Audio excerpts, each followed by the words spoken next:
Hello കൂട്ടുകാരെ, നമുക്കിന്നൊരു മോര് കാച്ചിയതായാലോ. അതിന് വേണ്ടി ഞാൻ 1 ലിറ്റർ തൈരെടുത്ത് മിക്സിക്കകത്ത് അടിച്ച് അതിൻ്റെ കൂട്ടത്തിൽ ഞാൻ ഉപ്പും ഒരു 1/2 ടീസ്പൂൺ മഞ്ഞൾപ്പൊടിയും 1/4 ടീസ്പൂൺ മുളക് പൊടിയും കൂടെ ചേർത്ത് നല്ലതുപോലെ അടിച്ചു വെച്ചിട്ടുണ്ട്.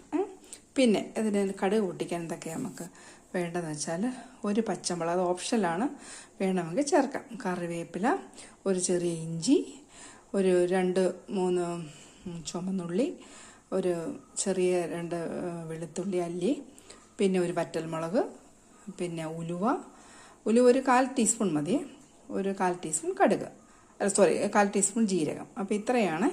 ഇനി നമുക്ക് ഇതെല്ലാം കടുക് പൊട്ടിച്ച് ശരിയാക്കാമേ. അപ്പോൾ നമ്മൾ ചീനിച്ചട്ടി അടുപ്പിൽ വെച്ചു, കടുകിട്ടു, ജീരകം ഇട്ടു, ഉലുവ ഇട്ടു, നന്നായിട്ട് പൊട്ടി. അത് കഴിഞ്ഞ് കറിവേപ്പില ഇട്ട് തീ കുറച്ച് വെച്ചിട്ട് ബാക്കിയെല്ലാം അങ്ങ് ചേർക്കാം.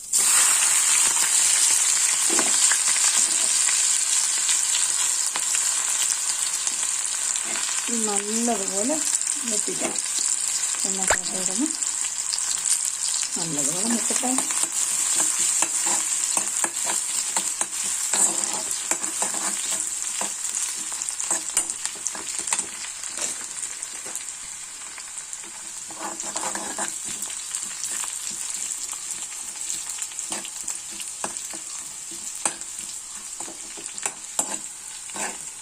ഉള്ളിയൊക്കെ നല്ല ഗോൾഡൻ കളറാവണം എന്നാണ് എൻ്റെ പരുവം.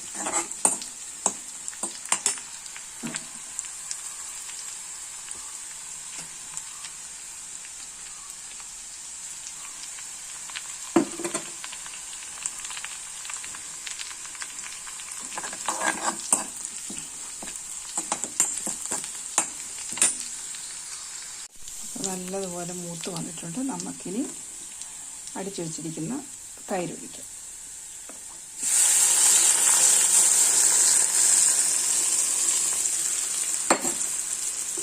നല്ലപോലെ ഇളക്കി കൊടുക്കണേ, തിളച്ച് പോകരുത്.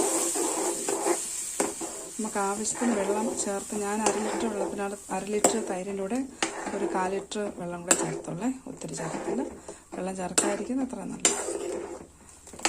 പിന്നെ നമുക്ക് ആവശ്യത്തിനനുസരിച്ച് കൂട്ടണമെങ്കിൽ കൂട്ടാം. നല്ലതുപോലെ ചൂടാവണം, ഒരിക്കലും തിളക്കരുത്. ഒരുവിധമായി ഞാൻ തീ ഓഫ് ചെയ്യണം കേട്ടോ. ഫൈനൽ പ്രോഡക്റ്റ് നമുക്ക് കാണിക്കാം. വളരെ ടേസ്റ്റിയാണ്. ഇതെല്ലാവരും ഒന്ന് ചെയ്ത് നോക്കണം.